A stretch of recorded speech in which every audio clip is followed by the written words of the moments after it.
what's going on, y'all? T-Bob here. And Jake as well. And you're about to watch a little OTB LSU. We're going to give you all the latest, greatest between LSU football, baseball, women's basketball, softball, and everything in between.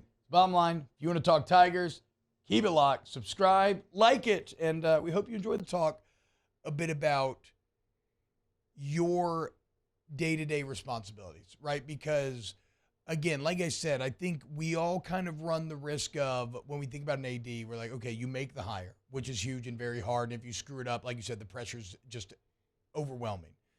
But once the hire is made, like, what is your process day-to-day? How do you, because I heard Jay in the postgame, he's like, look, Scott, he's called me up 2 to 3 times a week, and he's like, what do you need? What do you need? And that's so incredibly rare. Like, no AD does that for their baby. So what is your process, your responsibilities, like, day-to-day to help? You're technically their boss, right? But they need to be empowered. Like, how do you help play a part in this success? Yeah, it's a great question, T-Bob. And that's one I really think about a lot, and how I do it, because I do it very differently. And I've kind of matured in how I've done it. You know, I started off in the business very flat and did a lot of things, probably too much, but I had to learn and get to it. And then here again, just like my coaches, you entrust great people, you know, and you have great people around you, smarter and better than you, and that's what I always did.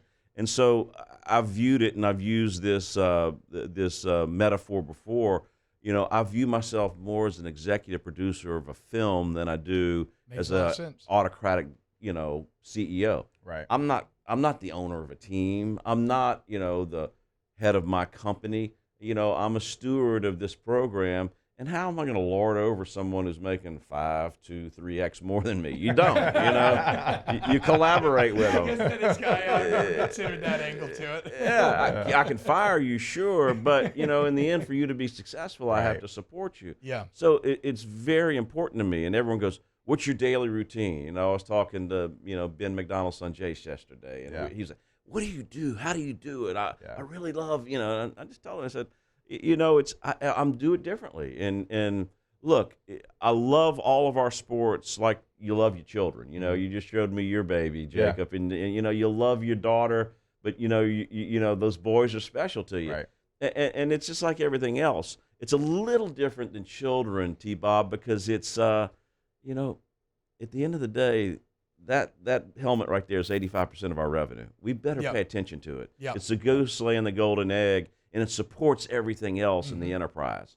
So I spend a lot of time there, and obviously Jacob knows it because he sees me over there a lot.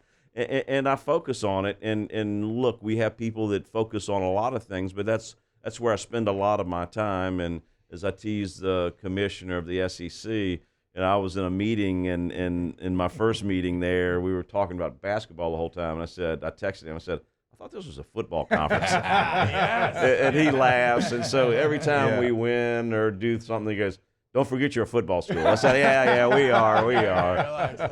No, it's like, you know, we're an everything school. I'm keeping trying to tell these Tennessee fans. And we are, no doubt. I know, and that's very important. And you're seeing all these sports. I mean, it's not just football, baseball, and I mean, all these sports are really at a high and just continue to grow, which has been really impressive. I had a chance to see you down in Destin for the SEC spring meetings. Obviously, a lot going on there, scheduling some different things. You know, how surprised maybe were you that, you know, scheduling came out as it was, going to stay at 8 conference games? Yeah, that doesn't surprise me. I think we'll eventually get to 9. Yeah. I feel confident about that. It just makes sense. But there's a lot of stuff going on right now and a lot to digest, you know, especially with the new college football playoffs format.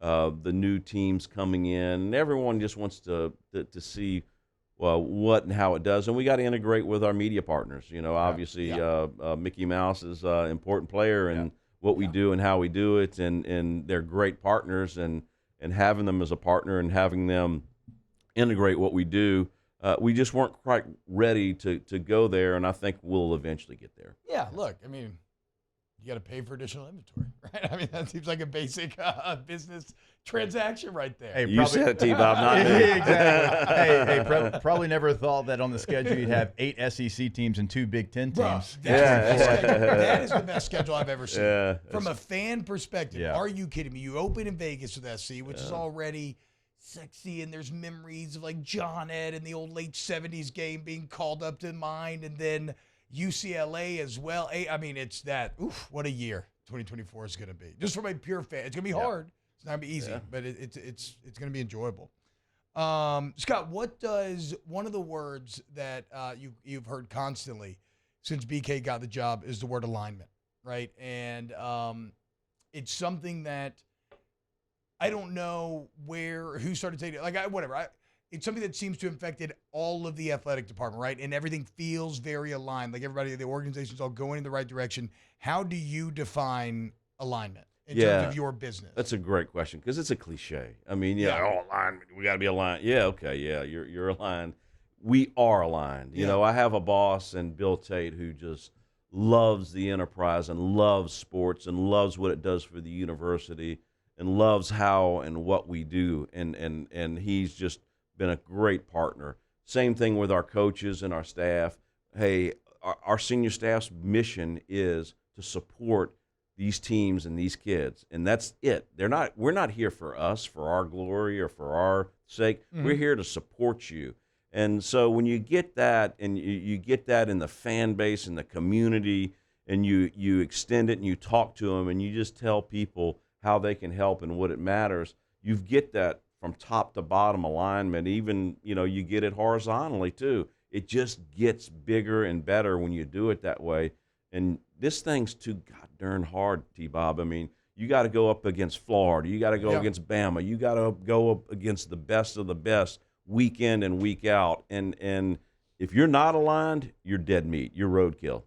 I mean, it kind of makes you like, okay, I see this team and this team and this team doing this. Like, the last thing I want to do is be the team that's not doing those things that it takes. And it's okay to have high expectations as well. Like, I say it a lot here, Scott. Like, I love the fact that I went to a school that the standard is the standard, and it's a high standard. And it's not to say that you have to, maybe overdo it, but that if you wear those colors, that there is a standard to try to achieve the best that you can. No question, and our staff and our coaches and our kids embrace that. Yeah. I mean, there's no question about it. I mean, everyone goes, oh, poor Coach Kelly, his expectations in year 2 and this. He loves it. I mean, he relishes it, and that's what winners do. Yeah, I can tell that in Destin, asking him a couple of questions, like some of the coaches, I won't name names, and you talking about scheduling, and it's tough, and who we got to play, and then we sit down with BK, and he's like, no, like, I want to play all those teams. That's why I'm here. There's no question about it. And the other thing, and look, here again, I'm going probably back and sounding like a hypocrite. Man, these things are hard, bro. I mean, you just I know. They just don't come out. What Kim did and what Jay did and what our national championship coaches have done in the past, hard as hell, man.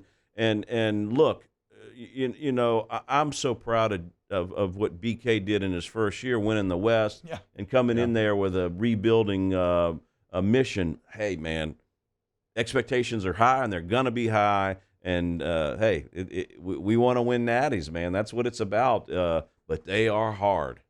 Yeah, and so it bears mentioning because it is easy to lose perspective. And I never want to be when you lose perspective, you kind of lose everything, right? You start to take everything for granted. You lose the spice of life. You lose the emotions that you feel when you see that dog pile. Like, certainly that felt so much more real for so many because it's been 14 years since you had that moment, right? But again, it's very important to point out that just because you're having so much consistent success doesn't mean it got any easier. In fact, like we've seen here recently at LSU, success is not an end to your problems. It just transposes into new problems. And it comes with its own new set of problems, something that Nick Saban has talked about at length in terms of how he's tried to build Alabama. So how do you deal with the challenges that winning a national championship brings? It's not like your race is run. Like Jay Johnson said yesterday, I didn't really prepare for my speech. I've been getting ready for 2024. Like, it comes with new issues. Hey, and that's the way it is. Look, there's a great quote from coaches, and you've heard it. Your actions speak so loud, I can't hear what you're saying.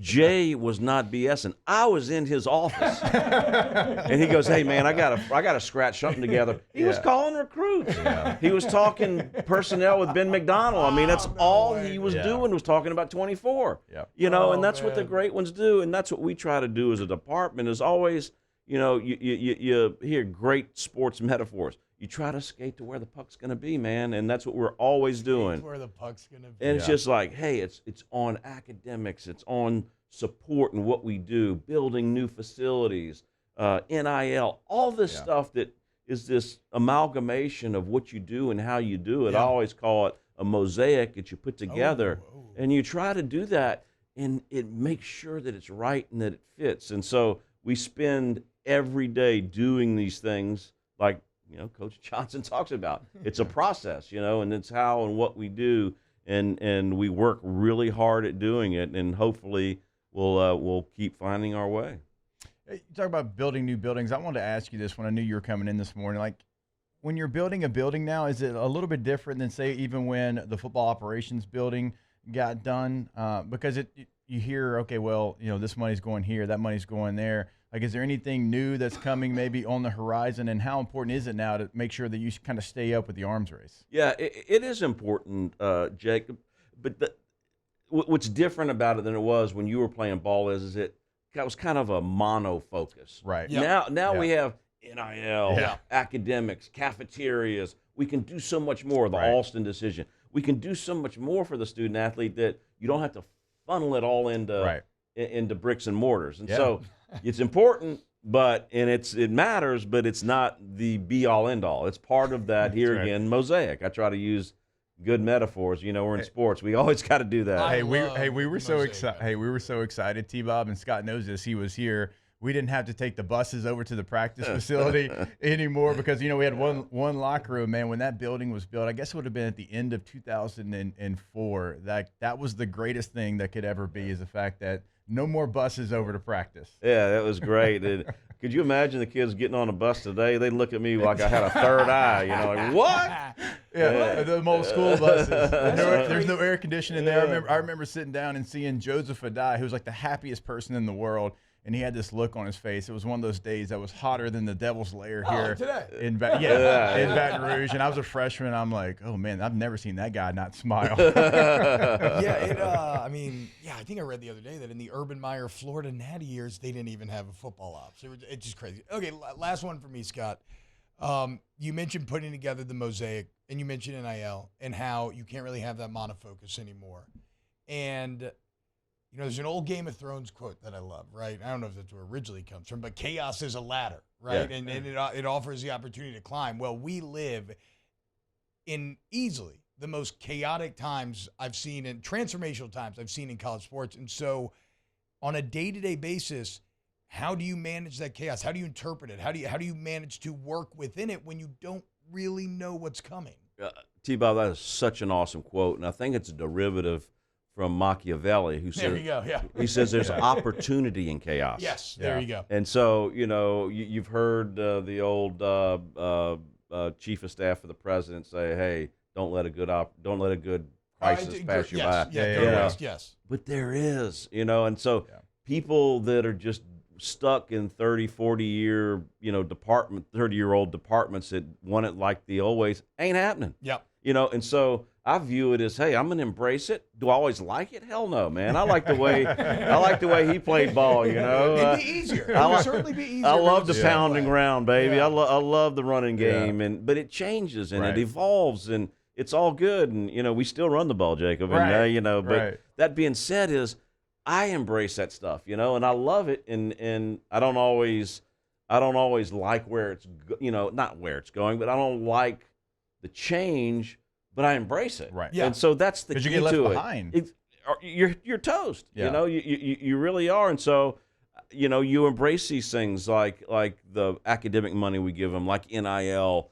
Do I wish it weren't there? Yeah, I do in a lot of ways. But it's here, and we're going to support the student athletes. We're going to make the best of it and do what we do, and that's try to thrive in this chaos. Real quick, awesome. Last one. What about for you? Next couple of weeks, months before football season, because as you know, it's going to be training camp time. We're all going to be out there watching practice, having some fun. You got anything planned before then? Any trips? Any time to breathe before football starts? Exactly right. T-Bob knows that. His daddy would appreciate it. I'm going down to Bayou Friday. I miss it. this baseball stuff screwing my fishing up in June, but I'll take it anytime.